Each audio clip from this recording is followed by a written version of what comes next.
Good, well thank you for that, and welcome back to Blockchain and Cryptocurrency Part 2. You look different. I look different, and my voice has got a bit hoarse as well. So, Jonna, last time that we were talking together in this very forum, you were telling us what money is and kind of how Bitcoin is related to those kinds of things. So, does that mean that I can, go and pay for my fruit and veg with Bitcoin? How would that work? You could go to some places. Unfortunately, you can't go to that many places as you can do it with fiat currencies, but there are some companies where you can go and pay with Bitcoin. But you have to get some Bitcoin first. You have to own something, and in order to own Bitcoin, you have to buy it from someone else. And there are websites, like over-the-counter websites. Just send them your Bitcoin address and they will send you Bitcoin in exchange of currencies, or you can go to cash machines. There are some in London, and you can input your Visa card and get some Bitcoin in exchange. So does that mean I get, like a paper thing, but instead of a picture of the Queen, it's got a picture of Satoshi on it? Not yet. It's all digital, so it's all in a computer system. So in order to own Bitcoin, you have to have a wallet, which is basically a software which reads from the Bitcoin ledger at a specific address. And when you go and buy Bitcoin from a cash machine, for example, you say, I want this amount of Bitcoin, I'm going to pay this amount of money, and this is my address where I will be receiving Bitcoin. And basically it's just a number, or a token that if you wish. Okay, so what would it look like if I were to go to my sweet shop and buy my pickle mix with Bitcoin? If you do that, we can take the example, the well-known example of Bob and Alice, except that Alice is called Sally in our presentation. And Bob is a buyer and wants to buy some things from Sally, which has a public shop. And in order to do that, he makes a transaction on the blockchain. And because there are multiple participants in the network, it's a bit inefficient for every transaction to be written on the blockchain. And his transaction is added into a block. And that block is being broadcasted to the blockchain, to the Bitcoin network. And now the network runs nodes, which are called as miners, and they run a mining process. And their goal is to validate the transaction and write it on the blockchain. And they run cryptographic algorithms and all sorts of mathematical operations for this process to happen. The block is added on the chain. Sally receives confirmation that she received Bitcoin, and then she can send it back to Bob. Okay, so as soon as that block appears on the network, I'm good. I've paid my money and I can have my sweets. Yes, and it's direct transfer peer-to-peer. It doesn't go through intermediaries. It's just being sent on the network. The network does some calculations, approves the transaction is being written on the ledger, and the recipient receives confirmation for that transaction. So the moment that block appears, we're all good. It's written forever. It Okay. can be unwritten if you wish. Sure. So you said that it's a distributed thing. Does that mean like there's nobody I need to trust, that I can do this completely without believing in people or governments or anonymous or anybody at all? Yeah. Well, because there is a network and it's all running on computers, we still have to trust somebody, because there is a piece of software which is running on somebody else's computer most of the times. And people who are using Bitcoin at the moment, they do trust the Bitcoin network, if you wish, or Bitcoin developers. And the entire protocol is open source. Anyone can go on GitHub and do a peer review of the code if you can understand it. But most of the times people just trust the developers, they do the right thing, and they see the main features of the network. If you wish, at the moment, when we use fiat currencies, we trust our governments or banks to do the correct thing, to manage pound, if you wish, as a currency, as a fiat, correctly. But if you are to use Bitcoin network, you don't need to trust nobody else. So trust is actually transferred from central authorities, as we know them these days, to the Bitcoin network. And has that caused any problems for the way that Bitcoin works? It depends, because there are various tentatives. People do try to gain advantage over the Bitcoin network, and sometimes faults are happening because it's all software. It can diverge in different directions. has its own problems at the moment. It's not immune to any of these. But there are some features. For example, in Bitcoin network there are only 21 million coins, and this will never change, because if it will change, the whole economic model of Bitcoin will completely fall apart, and people most likely will lose trust in Bitcoin network protocol. And is there any kind of example of that happening, of people trying to make these changes and the trust dynamics? Yes, absolutely. There are loads of changes that happened until now, and there was a change that happened recently, a hard fork. Part of the miners. So what do you mean by a hard fork? Hard fork is a divergence in the network, where if you look at this picture, you have these blocks and they form a chain.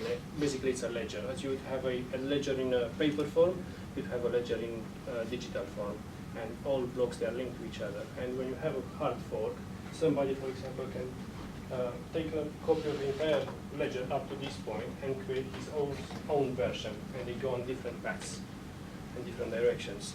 And at the moment, Bitcoin as it is not very scalable. It can handle 7 transactions per second. In order to make it more scalable and faster, there are different ways to achieve that. One way is to achieve to increase what is called block size. If you look at this, and we imagine this as a block in software, and it has a particular size. Usually a picture, if we take it, is 1.5 meg, 2 megabytes. A block is 1 megabyte in size. If that block size would be bigger, more transactions could be written into it, and it would become faster. But the core developers don't want to do this change, at least at the moment. And there is another group of people who said, no, we should have bigger blocks. We want to have bigger blocks, so just simply for blockchain, we take a copy at this particular point in time, and from now on, we'll call ourselves Bitcoin Cash. And they started a new Bitcoin-ish ledger. So that's completely separate from Bitcoin, and nothing that ever happened on the Bitcoin network is relevant to the Bitcoin Cash network? Yes, that's correct. Because as soon as they've done the split, there are transactions happening on Bitcoin Cash, and as soon as a new block has been written on the Bitcoin Cash ledger, participants in the Bitcoin network, they will see this divergence, and you can never have a participant in the Bitcoin network pretending itself to be on the Bitcoin Cash or vice versa, because there are all sorts of mathematic operations that are happening, and they use cryptographic algorithms to ensure those blocks are actually correct and linked to each other in a correct fashion, so you can't have those blocks colliding. So the Bitcoin Cash people had to kind of start entirely from scratch with an empty blockchain and no transactions, and then build up a competing network. They took a copy of the Bitcoin blockchain. They didn't start it from scratch. So all history up to a specific point where they decided, we're going to copy from here and start our own history. And they have their own miners, and they have their own network at the moment. Okay, and so do those miners, they're different from the Bitcoin miners, or are they can choosing? Be, because anyone can start mining in Bitcoin. Nobody is forced to mine Bitcoin or any other blockchain, if you wish. Basically, a part of miners who were mining Bitcoin, they moved on Bitcoin Cash network. Okay, it seems like a good idea to talk about this mining thing, because you said that if I want to buy my pick and mix using Bitcoin, so create a transaction, put it in a block, and then the miners decide whether that block is valid. Who are these miners? What are they doing, and why do I need their help to buy this money? Miners are basically a specialized type of nodes on the Bitcoin network. They run the Bitcoin protocol, if you wish. They run the Bitcoin software, and what they do, they receive transactions from Bitcoin users, and those transactions are broadcasted into the network. They put those transactions in blocks, and they run mathematical operations, or what is called proof of work. They run an algorithm called Hashcash, which uses SHA-256 algorithm to digitally sign transactions and blocks. And the goal of this mining process is to ensure that nobody's faking transactions on the network and to link them and have a continuous tree, if you wish, between those blocks. And then the miners exchange information between themselves, and at the point they reach consensus. And when they reach consensus, the block is written on the network and it's written forever, if you wish. This is the current conception, current consensus.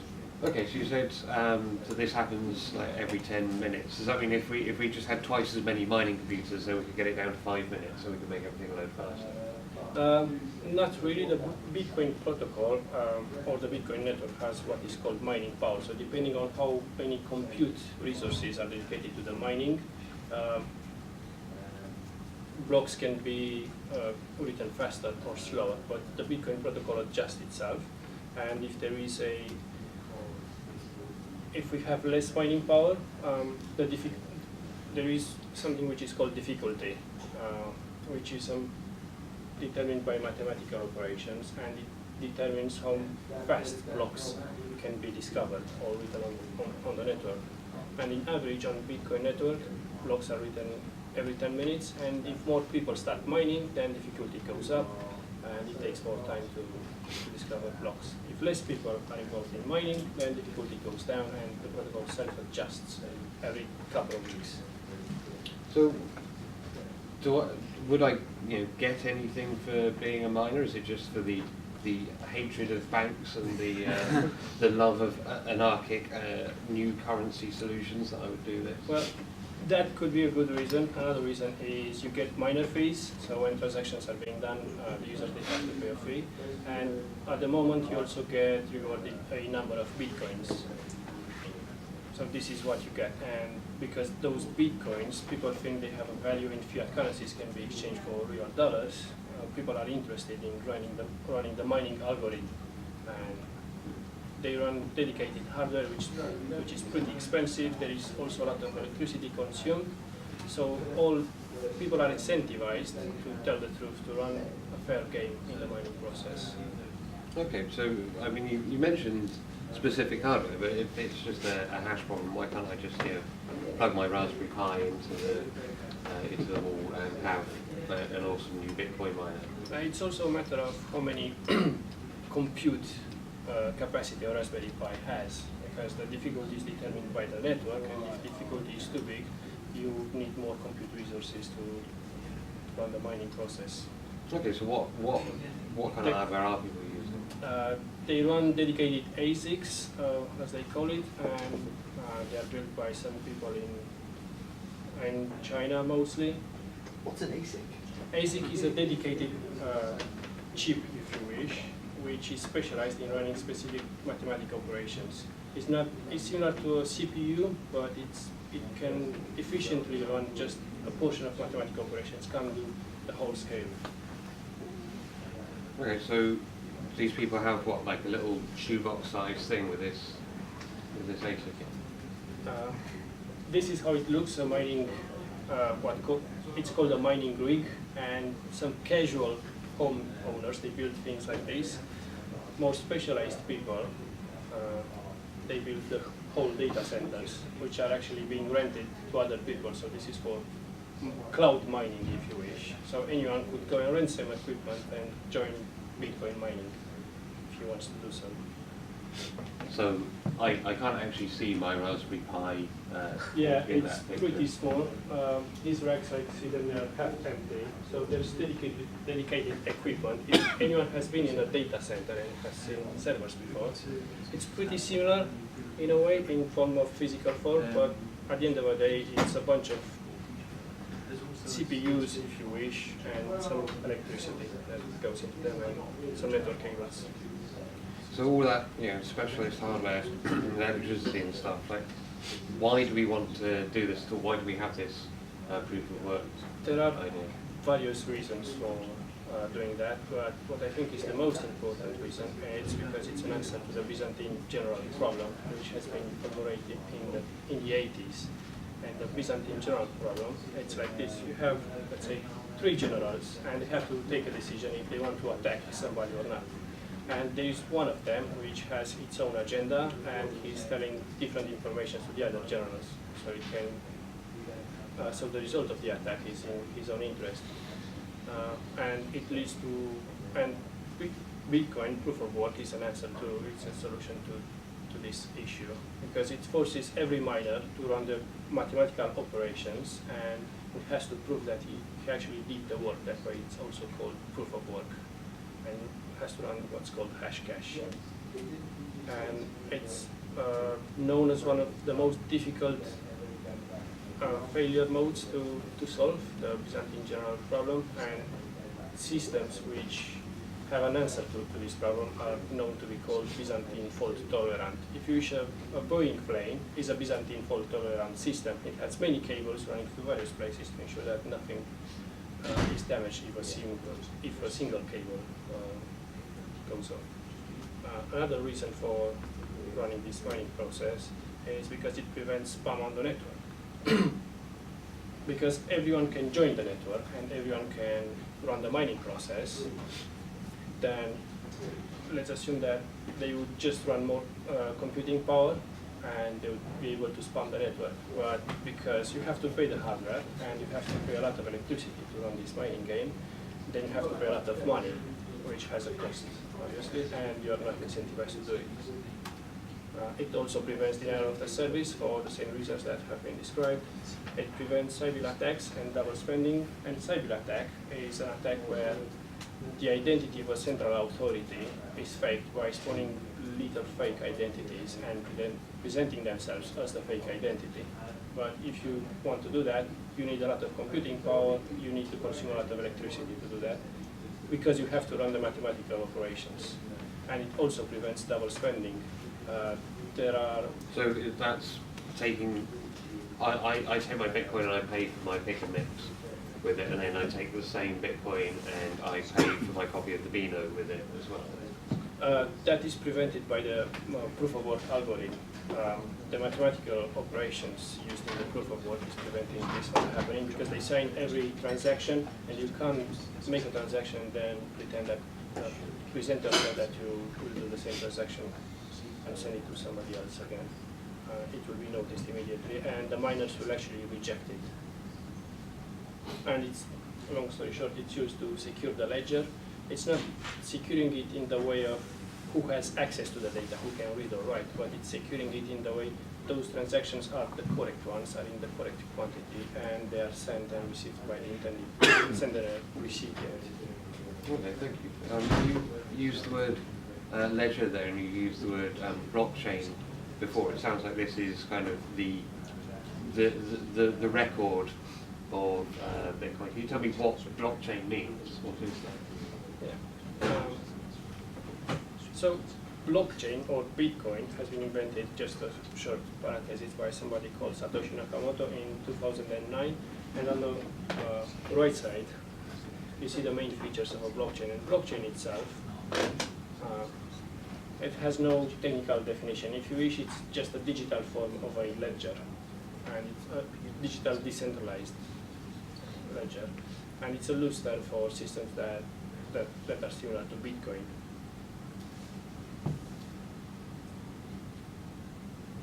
The shared ledger is described in this picture. You have usually a clearing house or multiple entities. They run their own copies of their own ledger. The shared ledger is just distributed, and everyone has a full copy of the ledger, can read any information on it, and can make transactions, can make writes. It also makes use of cryptography algorithms, and it's using public key cryptography to prove Bitcoin ownership, and it's used in spending. When you spend Bitcoin, you actually send it from one address to another address, and in order to send Bitcoins from one address to another, you have to have access to your private keys, which correspond to the address where the Bitcoin is stored. And by having access to the private key, you send X amount of Bitcoin to some other address, and you are asked to type your private key. And this is how spending is being done on the Bitcoin network. There's also a consensus model, which is basically just how the network reaches consensus and transactions are being written on the network. There is a feature called smart contracts. It's not available on Bitcoin network yet. Ethereum is the main network which is offering smart contracts, but basically it's an automatic decision mechanism protocol, and it's just contracts as we know them these days in a digital form. If we take the example of a buyer and seller, they solve the fair exchange problem. If I buy a house, for example, from somebody else, I have to send him the money, and I want to make sure that he's actually, the ownership of the house is being transferred. If I would be to use a smart contract for that, I would send the money into a smart contract address, and as soon as the money are sent in that address, the smart contracts will automatically transfer the house ownership to the buyer. So all of that stuff, you know, this like Bitcoin is the blockchain. It's you know, maybe the smart contracts in the future, the shared ledger, the consensus model. This one guy, Satoshi Nakamoto. I know that we don't know who that person is, but did they invent all of this from scratch? Or did they just kind of write a big blog post in 2009 going, here's all of how cryptocurrency works? Yeah, some people did believe that, but if we look at the technical features that are being used in the Bitcoin network, this is a map, and we can see here in the 1980s, Merkle trees have been invented, and it's a core feature in Bitcoin network. Now, I'm not very good at explaining Merkle trees, but they use SHA-256 algorithm to link objects between each other. You have a root tree and then links, and various tentatives of creating electronic cash, like DigiCash. There is Hashcash, which is actually the proof of work algorithm, and what Satoshi Nakamoto did in 2009, he took all of these pieces of the puzzle, if you wish, and put them together and created Bitcoin. So people were already doing digital currency before Yes, Bitcoin, weren't they? yes, there were various tentatives of creating digital currencies. They have all failed for various reasons. Bitcoin is the first one to succeed, mainly because of proof of work and the answer to Byzantine general problem. Interesting. Do you have a random list of facts you'd like to share? Funny thing, I do. So in 2010, somebody auctioned 10,000 Bitcoins for $50. How many people do you guys think answered this auction or participated? That's good. No buyer was found. Nobody was interested in buying Bitcoin. Silk Road, if anybody heard about Silk Road, it's a nefarious website which has been shut down by FBI. It was the first real use cases for Bitcoin on a larger scale, and on a larger scale I mean not just few users which are simply excited by the technology and they like to play around with it, but by people who have no understanding of Bitcoin. They just seen it as a good use case for direct money transfer from person A to person B. Vancouver, the first city to host a Bitcoin cash machine. Lamborghini, the first company where you can go and buy a Bitcoin. And WikiLeaks started accepting Bitcoin donations, and thanks to US government, it did a 50,000% return on Bitcoin. Thank you for that random list of facts. That's exactly what I wanted. Is there anything else you'd like to share with the class?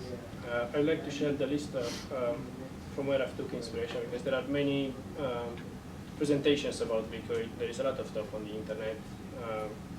Many of the information is not necessarily my own, but this is from where I took it.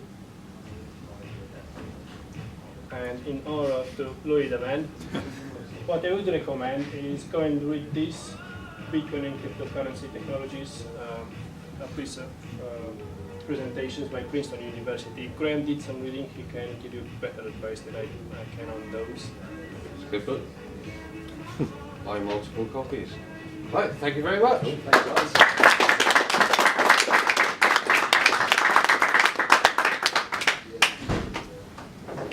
Questions, if any? One, you said the reason it prevents all these different things is because it's expensive. Yes. How? Would an actor with a lot of money be able to combat all those preventions? Technically, yes, but you have to have a lot of money.